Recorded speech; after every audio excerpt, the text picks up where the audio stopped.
Għal Chris Fearn l-iskandlu ta' trasport Malta huwa biss suppożizzjoni.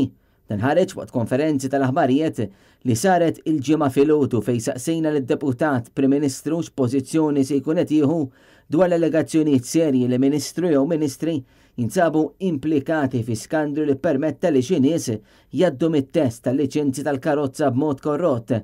U għalkemm il-Ministru saret referenza għalih taħt ġurament waqt il-proċeduri li għaddejn fil-qorti, Chris Fearn prova jistaqsi Net News jekk nafux minnu dan il-Ministru sakemm spiċċa għalinna li din hija biss suppożizzjoni. Jekk hemm allegazzjoni nassumi responsabilità politika minn dan il-Ministri jew Ministri implikati, irridu jintrefaw.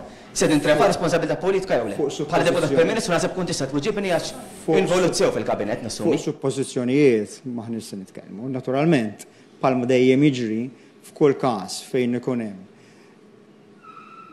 proċeduri li ovvjament jimxu skont il-rule of law, ġifieri mill-qrati tagħna fuq xi membru mhux biss tal-gvern, imma membru li huwa pubbliku dak li huwa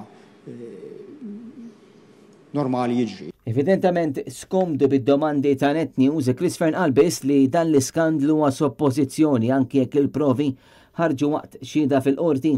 Net News saqsa wkoll il-Ministru Owen Bonnici dwar dan il-kasserju li kien għaddej fit-Trasport Malta. Għandu jkeċċ il-Ministru involut? Mhux kwestjoni ta' opinjoni, hija kwestjoni ta' fatti li l-Prim Ministru spjegahom dakinhar stess li ħarġet l-istorja.